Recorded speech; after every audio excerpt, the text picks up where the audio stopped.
Hey everybody, how's it going? I haven't done a video in a few days. I haven't been really doing much. Waiting for my dad to get back from camping to tow the Charger out here. I don't really have any competent guys worth. I got a couple competent friends worth asking to help me, but they got families and work and stuff just like me. So, I leave them alone. So. I'm waiting for him to help me get that out here with the dually. So anyway, today I'm gonna do a little video here on an experiment I never had. Now this you guys, some of you guys might be like, man, you're a dumbass, but here it is. I have never. Well, look at that. That's melted. Well, look at this. See, you guys got some cool stuff. That's how hot my headers get. Apparently, I never even seen that before. Little drain vent, I think that is. Getting a little hot, I guess. Anyway. Just the other day when I ran this on the stand, you guys probably watched that video, I seen Todd down there. We were hooking his starter up on the bell housing, and he handed me a couple bolts. And I thought to myself, wow, I have studs. Why does he have bolts? I never in my life of working on this car thought that it might be easier with my big headers to take these stupid studs out and try to use bolts. Now, I understand why the studs are in there, because they come that way stock. I'm pretty sure anyway, because this transmission is the original transmission for my car, and it's always had these studs in here. And I've always had to fight like a fool with my hands tied behind my back, trying to, I have to put my starter and header in at the same time. So I'm just thinking maybe if I change to bolts, it'll be easier. Because you definitely don't, I don't know, I'm threading this in and out. You definitely have to get past these. What's that, 1.25 inches maybe? I don't know. To start the turn in with the starter. And you can definitely get way closer with them out. I just took them out and experimented a little bit. So that's what we're gonna try to do. I mean, obviously the car, it's not going in the car right now, so you're not gonna be able to see if I succeeded or not. I'll have to tell you later. But this is gonna, obviously you're seeing a discrepancy here.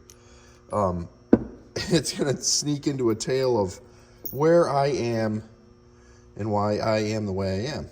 So these are the only bolts I could scrape up here in my little tiny town up here on the Canadian border. They don't carry 7/16 bolts in grade 8 at the only store I can get, Tractor Supply, that actually has bolts. So I wanted just like a 7/16 bolt similar to this with a shoulder type shank on it, kind of to support the starter. It doesn't really matter, the diameter is still the same. I measured it. But you know, obviously you're riding on a thread instead of a shoulder, but whatever.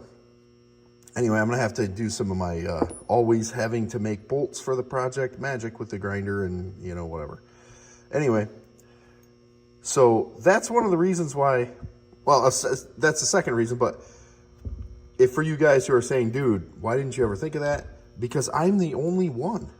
I'm the only one up here doing this type of stuff with a car. I mean, back in the day when I was a teenager, there was a few cars around, a couple Mopars. No, well, maybe a Mopar and a GTO.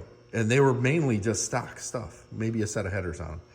But a friend of mine has a 68 Barracuda and then a 68 Coronet that was, it was definitely upgraded from stock for sure, but nothing like what I end up going towards.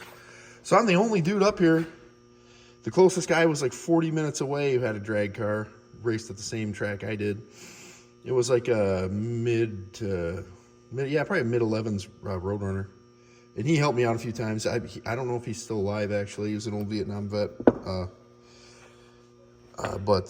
So I don't like have any other people's ideas rolling around here. So something like this, you know, a guy will just kind of just live with it and not even, it wouldn't even cross my mind to use a bolt. Like the dumbass that I am. It's kind of funny, actually. But the only thing I might foresee with this problem is it might make it almost more difficult doing it by yourself, because if you do get it started, you can hang it on a stud. You can't hang the starter on a bolt unless you get a bolt started with. But if you're doing a three-hand operation, I don't know. But we're going to try it out anyway. And if it doesn't work out good, I'll just change it back to studs the next time I take it apart. These were Loctited into the transmission, by the way. I don't know if that's a standard thing. I'm not sure. I don't see why you'd really have to do that, but they have lock washers. They had lock washers on them. If they were just worried about the stud backing out, but I mean, they seem to be in there pretty snug. Yeah, anyway, I don't know if I've ever talked about my transmission. Maybe I'll do that in a different video. I'll make another video after this. I like to keep my videos around five minutes, roughly. I think that's about the time span people can pay attention these days anyway. Later.